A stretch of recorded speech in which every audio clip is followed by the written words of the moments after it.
Hey everybody, welcome back to Video Game Esoteric Entertaining Series Emulation Night School, where I show you some of the best emulators out there, how to get them set up and playing games on your system, including enhancements so you can start playing some of your favorite games off their original hardware. And last week I brought you the news that LRPS2, a new core for RetroArch for PlayStation 2 based on PCSX2, was out, and I said in that video I would have an Emulation Night School episode on the next Saturday, so here we are. Before you get too far involved though, do me a huge favor, go down below, hit like and subscribe, and ring that notification bell. It definitely helps us out. And if you feel so inclined to want to support the channel, I got a Patreon link down below as well. But I spent time this week going over the new core in RetroArch, installing it multiple times, playing around with all of the settings, finding out where the issues were, that way I can articulate all of them to you. And again, if you use this setup guide and you still run into some issues, go ahead and take a look at the link down below in that Patreon. I do have the Emulation Night School tier where you can get direct access from me, but trust me, if you pay attention to the video, you probably shouldn't need it whatsoever.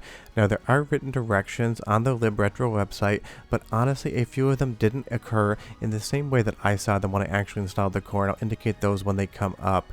The first thing you're going to want to do is you're going to want to go over to Online Updater, and you're going to want to go to the core downloader option if you haven't already downloaded the core.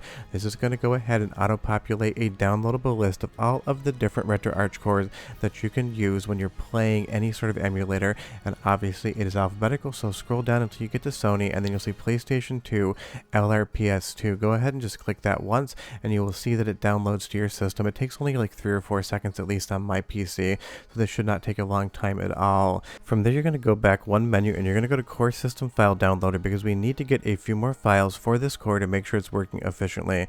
You'll see in the list here there's an LRPS2.zip file. Go ahead and just click that. It'll automatically download and unpack on your system where the folders need to be. Now this is where I actually ran into a little bit quote-unquote trouble, because the notes in the actual LibRetro website say it's going to create a BIOS folder for you to put your PlayStation 2 BIOS files in. I can tell you right now, I've tried this multiple times and it did not create that BIOS folder for me. So if you're getting stuck on that step, I'm going to show you how to work around it. You go ahead into wherever you have RetroArch installed and you're going to go to the Systems folder. Once you download that zip file and it unpacks from the core downloader, you're going to see that there's now a PCSX2 folder with a resources folder contained within, but there's absolutely no BIOS file folder anywhere that I can see, not in the actual folder, not in game resources. So what I basically did, just to make sure everyone is successful, I created a BIOS folder inside of the resources folder, and I went ahead and copied all of the different PlayStation 2 BIOS files that I needed to do this tutorial into there. And again, you should be dumping your BIOS from your original console to keep on the up and up. So go ahead and put a folder in resources, call it BIOS, and then copy over all the PlayStation BIOS files you need. But I wasn't sure if that's where the BIOS folder actually needed to go, because again, the zip is supposed to create a BIOS folder and it just didn't. So what I did was went ahead and copied that entire BIOS folder and I pasted it one directory up just in the main PCSX2 folder. So basically I've replicated the work, so whatever space those BIOS files need to be in, they are now in, and that's going to be important. You're not going to be able to play any of the PlayStation 2 games you want to play in the new RetroArch core if you don't have the BIOS files installed. So you'll see here I've done it twice just to kind of overall cover what's going on. And if you get those BIOS files in the right spot, you're going to be able to boot up games, and of course in RetroArch your controllers are going to auto bind, but there's still a lot to go through. The game file types, as well as some other weirdness I found in the core when the game would launch and would have audio but no image whatsoever, or when it would crash RetroArch entirely. Because this is a new core, there's still some growing pains. I'm going to work you through a couple of those in case you actually end up experiencing them, so don't turn the tutorial off now, or else if you do have that issue you won't know why it's caused. But right off the top, you can put your games wherever you want and launch them for wherever you want. If you install RetroArch for this, I usually just put a games folder in there so I can put whatever it is I'm testing within that folder. But I set this up every single time for new demos. Yours might look completely different, but go ahead and make a game folder wherever you want. You can load up bin and queue files, you can load up ISO files, you can load up CHD files. The only thing you don't want to do is try to boot games from the core when they are zipped up. Definitely make sure you unpack them, but from there, bin queue, ISO, or CHD will work totally fine. Now, if you load up a game and you end up crashing the core completely and it disappears to desktop, or if you end up loading up the game and you can hear it in the background but you still have a black screen here, you need to change one setting in the menu before it's going to work. This is a problem I experienced when I first went in. Go ahead and switch your renderer from auto to Vulkan. This should launch the game, and this should make sure sure you have an image. For some reason, the renderer being on auto has prevented some people from actually getting the core to play games. I'm sure that will be ironed out soon, maybe even by the time you watch this video. But again, if RetroArch is crashing when you load up a PlayStation 2 game, or you have a black screen, you can hear the game in the background, but you can't see anything, go ahead into renderer and switch it to Vulkan before you try anything else, and then you will be totally fine in playing games. But of course, we have the new renderer to go over as well. You can totally use that option, or you can just go ahead and use Vulkan. It is absolutely stable once you switch over to it, and honestly, Vulkan is my preferred renderer for pretty much anything RetroArch emulation wise that is a 3D game. It is just way more efficient, it feels like, than any of the direct 3D implementations, DirectX 11 or 12, and auto, I feel like, half the time picks the completely wrong renderer for what I want to do. So if you go into the main menu and you go to core options, it's going to be in this video setting right here. And sorry, I do have an ultra wide monitor, so sometimes things appear off to the right if I actually have to zoom in. So I'll go back to its normal configuration so you can see exactly what I'm looking at. If we put on Parallel GS, you're going to have more options as well. This is the new renderer. You have super sampling, you have high-res scan outs, you have SSSA textures, you have the sharp back buffer. You can turn these on or turn these off however you want to play around with it. You'll see here some things are marked as highly experimental and may cause crashes or glitching.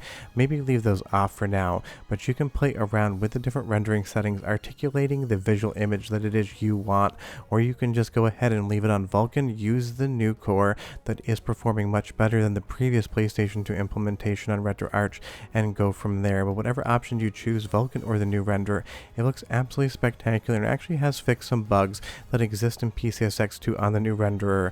Ridge Racer 5 that always used to have graphical corruption when you were anything other than software mode now seems to look much better and like I would expect it to in the new RetroArch core, and that definitely is an improvement and a very welcome one at that. But do beware, if you just leave it in Vulkan mode, you're going to get a different set of visual options depending on what renderer you use. RetroArch is going to allow you or disallow you to use different options based on that renderer.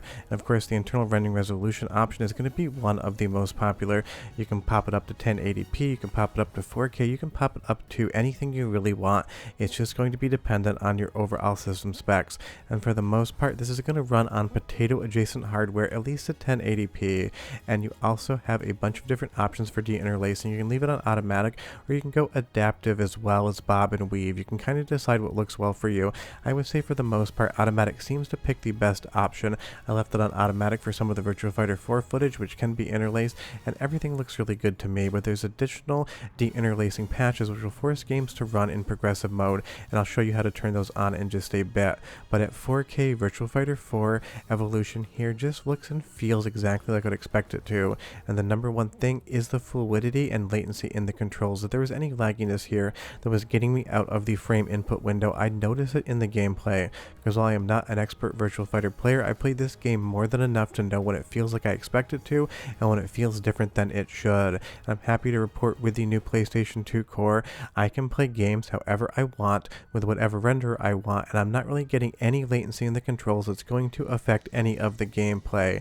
Now, if there is some sort of frame accurate glitch or trick you're trying to do in a PlayStation 2 game, maybe you wouldn't be able to do it if you're slightly off one frame, but in my measurements it seemed to be pretty good.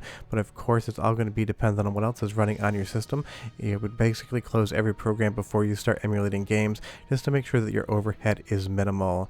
Now, if you go back into the quick menu and go over to core options, you're going to see different system options as well. You can pick whatever BIOS you want. For the most part, it's going to load up anything, but you have Europe, Japan, and USA, so you can kind of pick and choose what you want for the BIOS file, but again, it should automatically select this depending on the region of the game you're trying to load up. And fast boot is on by default. If you want to see the PlayStation 2 boot up animation, you can go ahead and turn that off. As far as fast CD DVD access is concerned, I don't think the load times are bad whatsoever, and I've seen some glitches with that on, so I would just leave it as is. And you'll see here as well, we have that no interlacing hint restart on. If there's a patch available in the database, this will automatically enable it for progressive scan. And you also have the widescreen hint restart. If you turn that on and there's a widescreen patch, it'll enable widescreen in the games as well, and then you'll be playing the games however you want. So if you pay attention to this tutorial, do exactly everything as I showed you, and make sure you switch over to Vulkan if you have a crashing core or a black screen. You'll be playing PlayStation 2 games on RetroArch today, and you'll enjoy it. But short of that, we're done. If you have any issues, leave me a comment down below, but I hope you enjoyed the video. Bye-bye.